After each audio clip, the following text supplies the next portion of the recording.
to Season 3 of HistoHelp, a podcast series with tips, tricks, and solutions to the common and not so common problems in the lab. In this season, we're going to expand on your tech knowledge, talk about a polar bear, and figure out some interesting training ideas for hard tissue. Thanks for listening, and enjoy!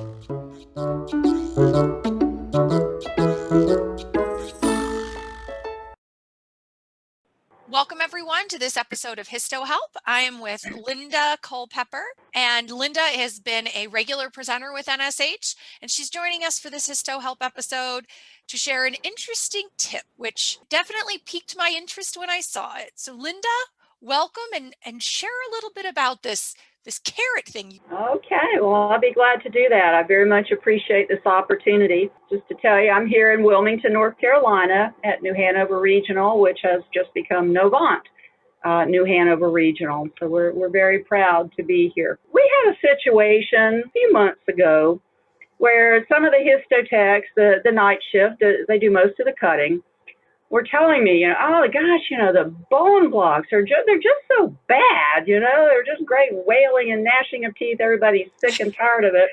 And it's like, okay, they're so hard we can't even bench, decal and surface decal the bench. Okay, well, we're going to need to do some retesting. I'll get to it. And then the pathologist started complaining. Medical director called me and he says, what are you going to do about this? I'm like, all right.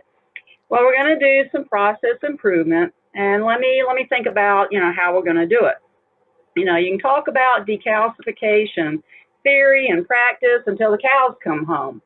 But unless people can really get their hands on, tissue or something that's pretty close to bone, it's really hard to drive home those points. So I was kind of mulling it over one day, and my story, and it's true, is I was standing in my kitchen. I was eating hummus. I'm just crunching away on carrot chips. Those slices, they come, you can get them in any produce section, a nice handy dandy resealable bag. They're healthy, they're crunchy, all different textures. They scoop well. And so I'm just standing there crunching away and thinking about what can I find that would mimic bone at different stages of decalcification. And there they were right in my hands. So I dumped them out on a tray and started sorting through them. And I picked out some that were short and thick and hard, like a piece of rib, really dense, hard bone, or a slice of femoral head that had been cut too thick. And when you look at that bone, that thing isn't going to decal. So I found some carrot chips that looked like that. Great.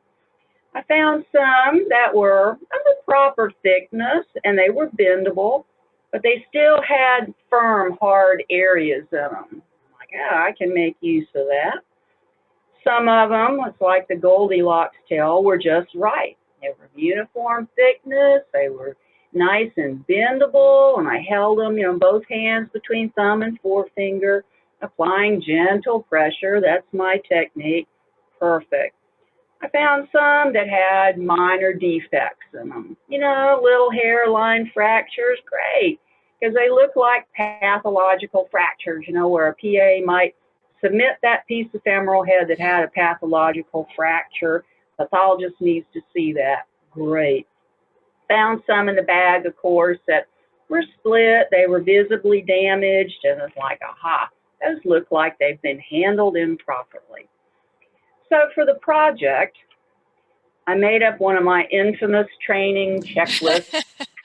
Anybody that ever, attended or saw my webinar on taming Medusa probably remembers my training checklist. I'm a big fan.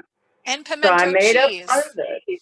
Say what now? Pimento cheese. And pimento cheese. If you don't know what that joke is, for those of you listening, if you don't understand it, then you need to check out Linda's Taming Medusa webinar. Pimento cheese does make many appearances.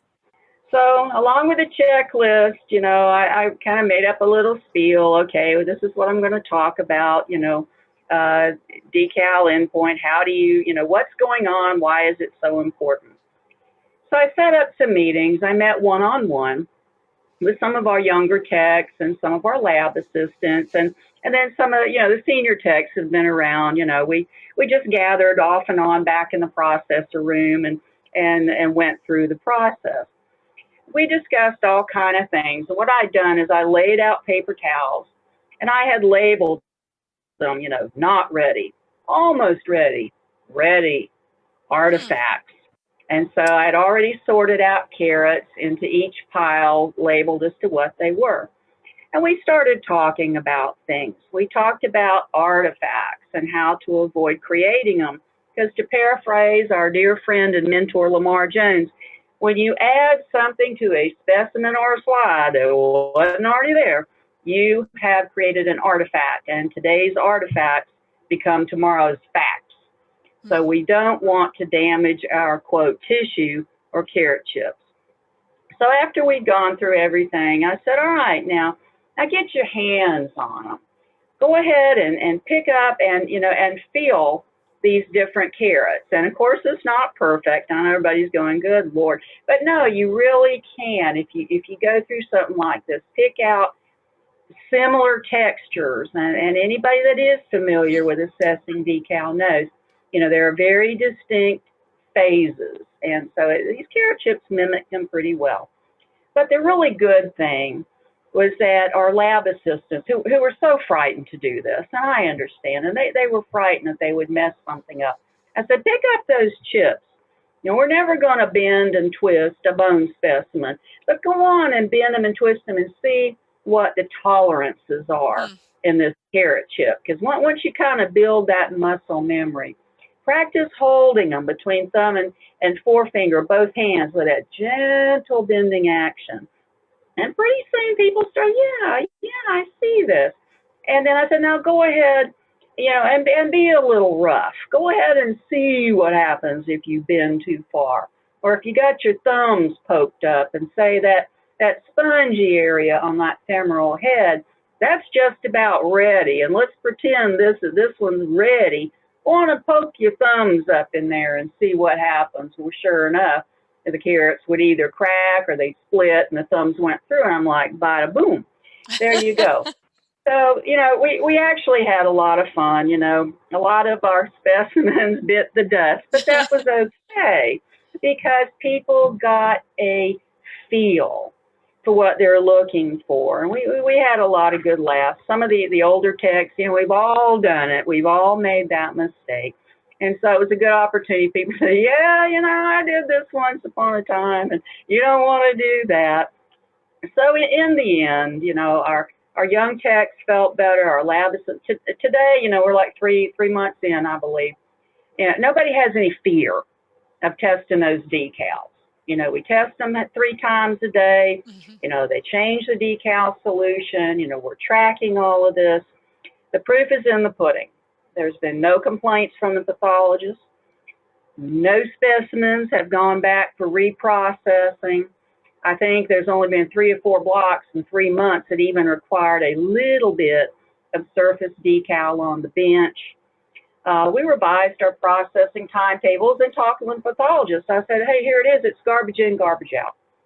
As long as you're pressing everybody to go as fast as they can go, you're going to get lousy results. You've got to be willing to wait. And they acknowledged that. That was a big victory for us. That decal takes time. And if you want good results, it's going to take as long as it takes. And so these were all the things that came out of it. We put defect tracking in place so everybody's got skin Hmm. in the game. Pathologists do, the PAs do, the HTs, the TAs. Don't complain if you don't want to be part of the solution. And we can train you to be part of the solution. I'll bring another bag of carrot chips any day of the week, and we'll do this until the cows come home. So, it's a cheap and easy way. And it was very effective for us. May not work everywhere, but it was very effective for us, and we had a good time. So that's the carrot chip decal endpoint assessment tip that I have. We hope you enjoyed this episode. And if you have a tip, trick, or piece of knowledge you'd like to share, let us know. We would love to feature you on a future episode of HistoHelp. Have a great day.